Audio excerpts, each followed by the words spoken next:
Welcome to Doctorates of the Absurd, your provider of belief on demand. It is genuinely good to be here. And I have to say, looking at this absolute mountain of paper you have on the desk between us, I know. absurd might just be the word for today. Usually we promise belief on demand, but I mean, today might be a stretch even for us. Oh, I am delivering today. I promise. I am absolutely delivering. We are about to maybe ruin some childhoods. Okay. But in the most intellectually stimulating way possible, I promise. We are doing a deep dive into a collision of worlds that, quite frankly, I didn't know I needed until I read the source material. All right. I'm intrigued. We are taking the whimsical, magical, butterbeer-soaked world of Harry Potter. Okay. A classic. Can't go wrong. And we are smashing it headfirst at what feels like terminal velocity into the incredibly dense, complex, and let's be honest, headache-inducing philosophy of French post-structuralists Gilles Deleuze and Félix Guattari. Wow. Okay. That's a volatile cocktail. You're mixing J.K. Rowling with the guys who wrote 1,000 Plateaus. The very same. I mean, those are texts that made philosophy grad students like weep in the library. Exactly. It's a collision. We are looking at a paper called Cartographic Subversions, the Marauder's Map as Rhizome. Right. And look, before you, the listener, tune out thinking this is going to be dry or just some fan fiction reach, I need to set the stage here. This is not just about a magical prop, the map Harry uses to sneak around. Sure, I solemnly swear I am up to no good. It's a staple, a classic. Exactly. But this paper argues the map isn't just a toy. It's not a plot device to get Harry some candy from Hogsmeade. Okay. It treats the map as a weapon, a literal weapon of political and ontological subversion against the school itself. A weapon, wow. It claims that Hogwarts is a prison, a structural philosophical prison, and the map is the only thing that actually frees the students from being, crushed by that system. That's actually fascinating. And, as bizarre as that pairing sounds, it makes a weird kind of sense. How so? Well, Deleuze and Guattari, they were writing in the wake of the 1968 protests in Paris. Okay. They were deeply, almost obsessively concerned with authority, with control, and how systems, be it a government, a school, whatever, how they limit human potential. So it's a perfect fit. It really is. So if we're looking at this paper, we're really setting the stage for a kind of battle. On one side, you have the map, but on the other, the school, the whole institution. Exactly. The school. And the argument here is that a map isn't just a picture of a place. Okay. It's a tool that actively changes how reality works. I am so ready to dive into this. I want to unpack this idea that my favorite childhood castle is actually secretly a totalitarian nightmare. Let's do it. Let's get into the drama of it, the narrative arc. Because every good philosophical paper, and believe me on this, has a story. It has a real conflict. It does. It almost always starts with a problem, an itch you can't scratch. Right. The existential itch. And the source material describes this nagging human problem. We all feel it. It's the feeling of being trapped in what they call striated space. Okay, striated space. That's a massive concept right out of the gate. We should probably break that down. Please. Think of it like fabric that's woven really tight, or a field that's been plowed into these perfect, rigid rows. Okay, I see it. You can only move in the direction the furrow goes. If you try to walk across the rows, what happens? You stumble. You're forced into a line.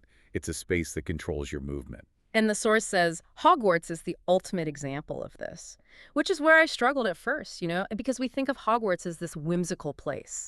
Moving stairs, talking portraits. Disappearing rooms, it feels chaotic. But this paper says, no, look closer. Under all that whimsy, it's a grid, a rigid institution. I mean, who decides where you go? The bells, the schedule, the timetable. The bells. Who decides where you sleep for 7 years? The sorting hat. And that's a lifelong sentence, isn't it? You're 11, a hat yells Gryffindor, and boom, your entire social circle, your dorm, your identity. It's fixed. It's totally fixed. Who decides when you can even leave your room? The prefects, the caretakers, all the locked doors. Sinch and his cat. Right. The source describes students as leaves and teachers as branches. It's this idea that your movement is completely controlled. The itch here is that deeply human desire to move freely in a world that is designed architecturally and socially to keep you still. And that is a universal experience, isn't it? That's why this connects beyond the books, whether it's a school, a corporate office with cubicles, or even just the layout of a city with its do not enter signs and crosswalks. Yeah. Institutions are designed to regulate bodies. They want to know where you are at 3 p.m. They want to know who you're talking to. They want to know your output. Hogwarts, for all its magic, is an institution of control. The itch is that moment you realize you're being managed. You aren't just living, you're being processed. Which brings us perfectly to the villain. Every story needs a bad guy. And in this reading, the villain is not Voldemort. No, Voldemort is just a symptom of a larger problem. It's not even Snape as much as he, looms over everything. Okay, so who is it? It's the tree. The tree. The arborescent model. Yes, the arborescent model. Okay, let's unpack this because arborescent sounds like a fancy cologne or something. Or a type of landscaping. Right. But here it's the enemy. Why do these French philosophers hate trees so much? It's not that they hate nature, it's what the tree represents as a metaphor for thought and power. It comes from the Latin arbor, for tree. Okay. For Deleuze and Guattari, the tree represents a very specific, very rigid way of organizing the world. I mean, just picture a tree. What's its main feature? It has a big central trunk. A central trunk. Everything relies on that trunk. It represents central authority. The boss. It's the boss, but it's more than that. The trunk is the truth. With a capital T, it has deep roots, right? Right, going down into the ground. Those roots represent tradition, origin, the past. We've always done it this way. The founders built it this way. And then you have branches that get smaller and smaller as they go up. That's the hierarchy. That's the hierarchy. Power flows one way. From the roots, up the trunk, out to the branches, and finally, down to the leaves. So in this context, the headmaster Dumbledore, he's the trunk. Precisely. Dumbledore is the central pillar of truth and authority. He holds the school up. The heads of houses, McGonagall, Snape, they're the big branches. The prefects are the smaller branches. And the students. The students are just leaves. They dangle at the end of the process. They don't generate the structure. They're just supported by it. And this is crucial. A leaf on one branch cannot connect to a leaf on another branch without going all the way back down to the trunk. That is actually kind of depressing when you put it like that. It's isolating. Yeah. You know? But wait, I have to play devil's advocate here. Dumbledore is the good guy. He's wise. He protects them. Why is being the trunk a villainous trait? That is the trap. The arborescent model seduces you with stability. It says, I will protect you as long as you stay on your branch. But the cost is your agency. A tree can't move. It's fixed. It has a fixed truth. The villain here is the very concept of a central authority that dictates how life should be lived. The official geography of the castle says, this is a classroom. You learn here. This is a dormitory. You sleep here. So the villain is the system itself. The villain is the structure.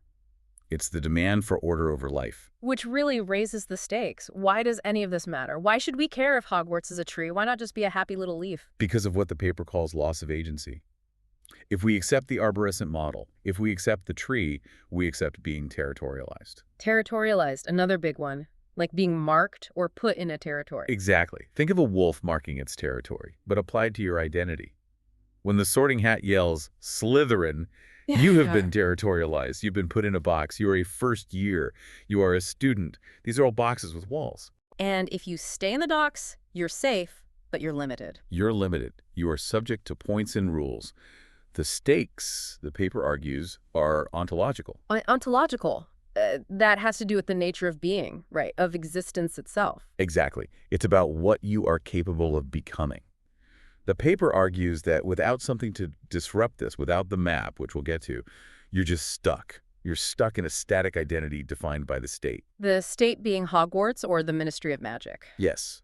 The stakes are, do you get to define who you are, or does the school decide for you? Are you a person, or are you just a demographic? Wow. That changes the whole vibe of getting sorted. It's not, oh, I'm brave, so I'm in Gryffindor. It's more like, the state has classified me as type A, and now I have to live in the type A dormitory and only hang out with other type A people. Precisely. And once you're in that dorm, your movements are predicted. You go to breakfast, you go to potions, you go to study hall. You are a cog in the machine. Or a leaf on the tree. Or a leaf on the tree. You might flutter a bit in the wind, but you aren't really going anywhere. Okay, so we have the tension. We feel trapped in the grid. We have the villain, this tree of authority that wants us to stay in our place. Let's move to section 2, the engine room, the logic. How do we fight the tree? Because you can't just, ask a tree to move. No, you can't. You need a different model entirely. You need a weapon that operates on a completely different set of physical laws. The core binary. This is the central conflict driving the whole text. It's tree versus rhizo. Tree versus rhizome. This is the heavyweight title fight of post-structuralist philosophy. It's their Ali versus Fraser. Okay, so we know the tree. Side A is Hogwarts. Centralized, hierarchical, historical, immobile. The source says it has an organizing memory. It remembers who you are and keeps you there. Right. It's obsessed with the past and the rules. This is how it's always been. Side B is the rhizome, the map. The source describes it as a centered, non-hierarchical, multiplicious. It has no general, only a circulation of states. Now, I need you to help me visualize this. When I hear rhizome, I think of gardening, like ginger root or something. That is exactly where you should start. It's a biological metaphor. When Deleuze and Guattari talk about a rhizome, they're thinking of things like ginger root Ugh. or crabgrass Crabgrass, okay. The bane of my lawn. or a fungal network under the soil. An ant colony.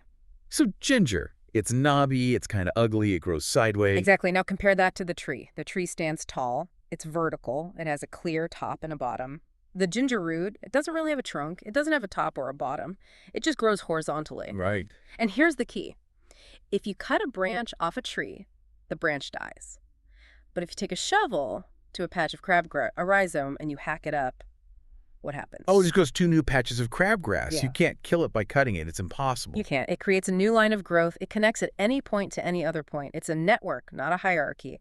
A potato can sprout from any eye. The internet is a rhizome. If one server goes down, the traffic just routes around it. There's no king of the internet like there's a headmaster of Hogwarts. So the map is a fungus. Conceptually, yes. The map operates like a fungal network. It doesn't care about the official layout of the castle. It connects the 3rd floor to the cellar. It connects the inside to the outside. It bypasses the trunk. It ignores the hierarchy. It suggests that everything is connected to everything else if you just know the secret path. I love that visual comparison the source makes here. It compares the trunk of Dumbledore to the burrow of the map. Mm-hmm. The map is this subterranean network running underneath the official reality. And that leads us to the hidden mechanism. Yes. How does the map actually fight the tree? Because, the map doesn't shoot lasers, it doesn't blow up walls, so how is it a weapon? Right. The paper uses a very specific term, deterritorialization. Deterritorialization. Okay, that's a mouthful. Let's unpack it. Well, we talked about being territorialized, being put in the box, right? Yeah. Deterritorialization is the act of breaking that box open. It's the undoing of the territory. It's like stripping the label off the jar. So how does the map do that? It reveals lines of flight. Lines of flight. That sounds so poetic. Like birds taking off or something. It is poetic, but it's also geometric. The map shows you that a wall is not a wall. In the official geography in the tree world, a wall is a barrier.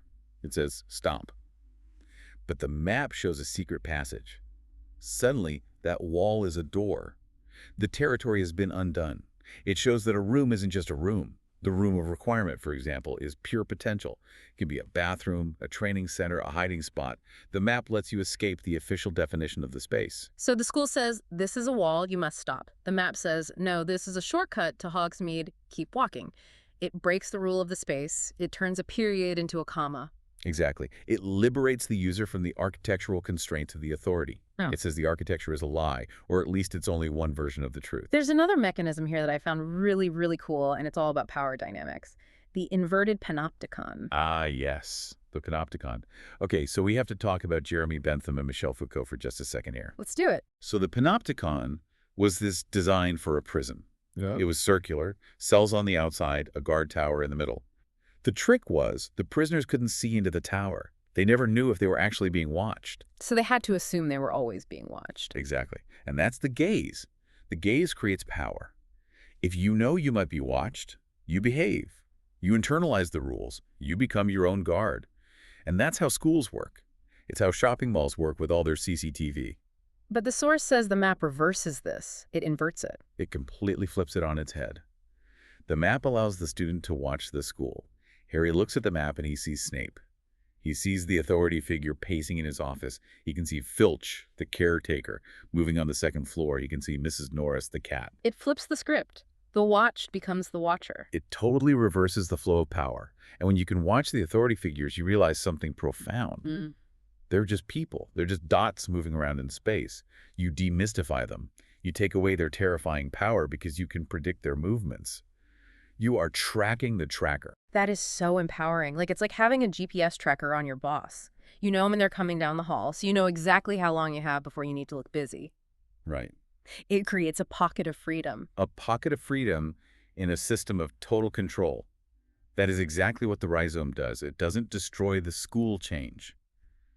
Harry doesn't burn Hogwarts down. He just creates a space within it where the rules don't apply. Okay, we are throwing around some heavy terms here. I want to pause and do our concept decoder.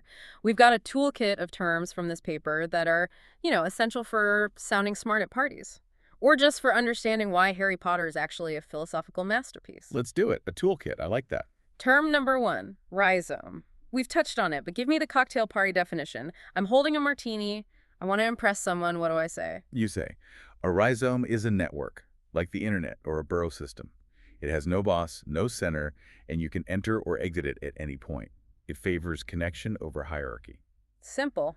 And the quote from the source: An ad-centered, non-hierarchical, non-signifying system, without a general, and without an organizing memory, defined solely by a circulation of states. Without a general. I love that. It's like an army that moves on its own intuition. Okay, term 2. Arborescent, the cocktail party definition. Thinking like a tree, everything flows from one big boss, the trunk down to the little people, the leaves. It's rigid, it's obsessed with roots and tradition, and it absolutely does not allow for shortcuts. It's how most corporations, armies, and schools are built. And the quote for that: A tree-like structure with a central trunk authority, deep roots, origin, and orderly branches, hierarchy. Pretty straightforward. Now, term 3. This is my favorite one. Lines of flight. This sounds like something from science fiction. It's a beautiful concept. Yeah. The cocktail party definition is, the moment you break the rules of the map to create a new path, it's escaping the grid of your life. It's like sneaking out to a sweet shop when you're supposed to be in bed. Okay. But, and this is key, it's not just fleeing, it's a creative escape. You are creating a new reality by leaving the old one. So it's not just running away from home, it's building a tree house in the woods. Yes, it's active. You are drawing a line where there wasn't one before. You're creating That. The quote: a creative escape from the stratified codes of the school. Thwart the univocal order. Thwart the univocal order. That sounds like something the Weasley twins would have embroidered on a pillow. Or gotten tattooed. Yeah. They basically live by that motto. They were the absolute masters of the line of flight. Okay, last one. Term 4, desiring production. This one's tricky because when we hear desire, we usually think of romance or, hunger. It is tricky. Yeah. Because in someone like Freud, desire is all about lack. I want the car because I don't have the car. I'm missing it. Deleuze comes along and says, no, that's all wrong. Okay. Desire isn't a lack. Desire is a machine. Desire makes things happen. The Marauders didn't make the map because they lacked a map. They made it because their desire to explore, to be together, to support Lupin in his werewolf form. Mm-hmm. That collective desire produced a new reality. So desire is an engine. Desire builds the bridge. It's an engine. It constructs. It's a factory, not a theater. The quote: Constantly couples continuous flows and partial objects, materializes their collective desire to connect. Materializes their desire. The map is a physical manifestation of their need to break the rules. It's solidified rebellion. Exactly right. Okay, now that we have the toolkit, let's go into section 4, the deep dive. We are going to apply this lens to specific details of the map. And I want to start with the authorship, because this wasn't made by just one person. Mrs. Money, Wormtail, Padfoot, and Prongs. Lupin, Pettigrew, Sirius, and James.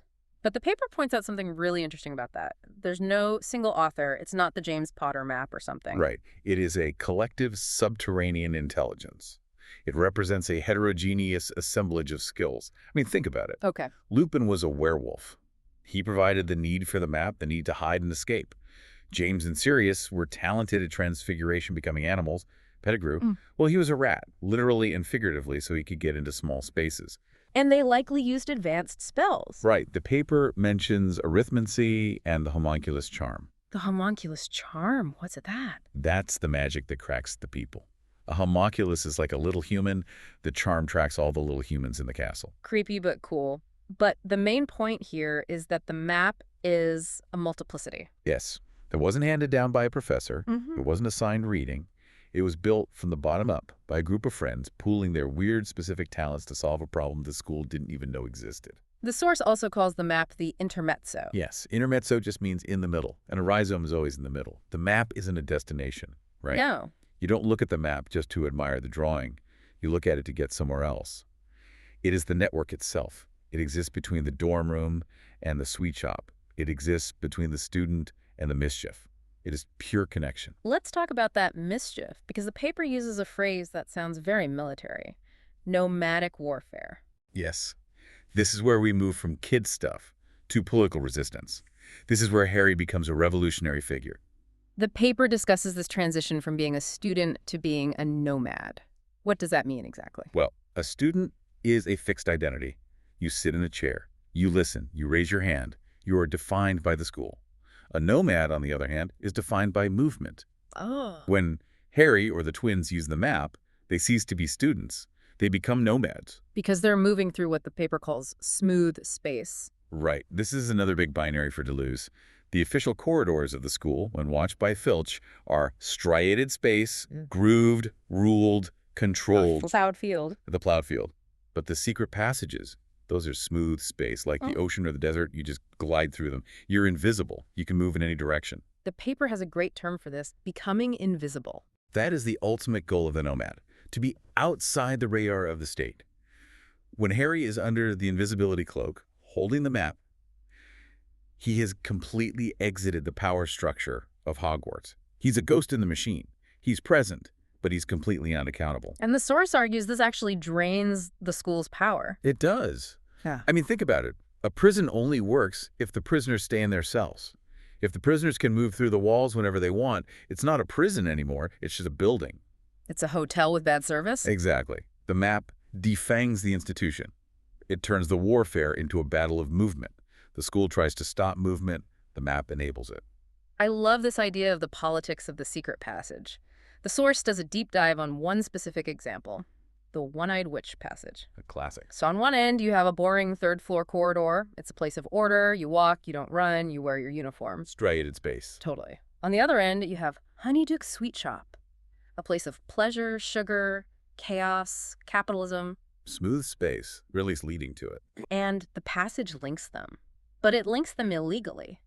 The architects did not design that connection. No, they definitely did not. The paper calls this a clandestine line between points. It breaks the very logic of the school's architecture. The architects didn't want you to go from the third floor to the candy shop, but the map says... I don't care what the architect wanted, I care what you want. Yes. It asserts that desire is stronger than architecture. Yeah. If you want the candy bad enough, and you have the map with the rhizome, you will find a hole in the reality of the school to get there. You will bypass all the checks and balances. And then there's a phrase itself, mischief managed. The signifying rupture. That sounds like a medical condition. I'm afraid you have an O-signifying rupture, sir. Take 2 aspirin. Right. But it's actually a really positive thing in this context. A signifying means it doesn't create a permanent sign or monument. Rupture means a break. So when you say mischief managed, the map wipes itself blank. It goes back to being just an ordinary piece of parchment. Exactly. It mimics a piece of trash. And this is a brilliant tactic. Think about the castle. The castle is a monument. It's stone. It stands for 1,000 years. It is heavy with meaning. It screams, I am Hogwarts. Right. The map, it's temporary. It's a tool to be deployed and then withdrawn. It resists capture. Because Filch confiscates it, doesn't he? It sits in a drawer for years. But it finds its way back. It finds Fred and George. Then it finds Harry. It can't be permanently captured because it doesn't have a center to destroy. It's just an idea, a piece of knowledge passed between rebels. It operates, as the paper says, non-majoritarianly. Non-majoritarianly, meaning it's for the minority, for the rebels. It's for the underground. Yep. It operates within the major system, the school administration, but it isn't of it. It's a parasite in the best possible way. It lives inside the beast, but refuses to be digested by it. I am never going to look at that piece of parchment the same way again. It's not just a map. It's a guerrilla warfare manual. It is a manual for how to survive a totalitarian regime. Even if that regime is just a well-meaning boarding school, it teaches you that the walls are only walls if you believe they are. So we've broken down the drama, the logic, the toolkit, and the details. Now, I want to hit the aha moment, the payoff. Why does this matter to us sitting here not being wizards? Let's bring it all together. We need a master analogy. The source sets this up so beautifully. The burrow versus the fortress. Yes. This is the visual to take home with you. Think of Hogwarts as a fortress. It is designed to keep people in specific boxes. It relies on walls, gates, and towers. It's vertical. It's imposing. It is designed to make you feel small. And the map. The map turns its users into moles, or rat scabbers, pun intended. Oh, scabbers. Or, well, not poor scabbers. We don't have time to get into that. No, we don't. But the map creates a burrow system underneath the fortress. The fortress relies on walls. The burrow relies on holes. The map turns the solid stone of the castle into Swiss cheese. You can't fight a burrow with a fortress. They're speaking two different languages. Exactly. The fortress tries to block, the burrow goes under, the fortress tries to lock, the burrow goes around. It is the ultimate subversion. You can't arrest a hole in the ground. You can only fill it in, but the mole will just dig another one somewhere else. I have the mic drop quote from the paper here. I want you to read this because it really sums up why this all matters. It's just beautiful. Okay. In the arborescent world of Hogwarts, the Marauder's map maps not space, but possibility. Not order, but the lines of flight that order seeks to suppress. Maps not space, but possibility. Wow. That gives me chills. A normal map like, say, Google Maps, it just tells you what is there. Here is a Starbucks. This map tells you what could happen. It tells you where you can go if you're brave enough to leave the designated path. It maps potentiality. Okay, I've got 3 audio hooks here. Provocative statements that are derived from the text. I want to throw them at you and just get your immediate reaction. Go for it. Let's do it. Number 1. The phrase, "I solemnly swear I am up to no good," isn't a joke. It's a philosophical declaration of war against the concept of order. 100% truth. Good, in the school's terms, means obedience. It means following the rules. No good means freedom. It means agency. It is a declaration of independence. It's saying, I am choosing my own definition of good right now. Number 2. Hogwarts is a machine for turning children into obedient leaves on a tree. The Marauder's map is the only tool that lets them become the wind. That's poetic and completely accurate. Leaves just hang there. They wait for the season to change them. The wind moves. The map lets you move. It lets you be the force that acts on the world rather than the thing the world acts upon. And finally, number 3. Harry Potter isn't the hero because he fights Voldemort. He's the hero because he becomes a nomad who refuses to live on the grid. That is the deepest take. I mean, think about it. Voldemort is just another authoritarian. He's just another tree, maybe a dark, twisted, poisonous tree, but he's still a tree. Yeah. He wants control. He wants pure bloodlines, which are roots, and hierarchy, the Death Eaters. Right. Harry uses the map to reject all of that control. He rejects the Ministry and the Death Eaters. He stays in the smooth space between them. He drops out of school to hunt Horcruxes. He becomes a wanderer. That is true heroism in this philosophical framework. Yeah, and it's a lot to process. We started with a children's book, and somehow we've ended up dismantling the concept of the modern state. That's the power of Deleuze and Guattari. They show you that politics is everywhere. It's in the architecture of your office. It's in the layout of your school. It's in the map on your phone.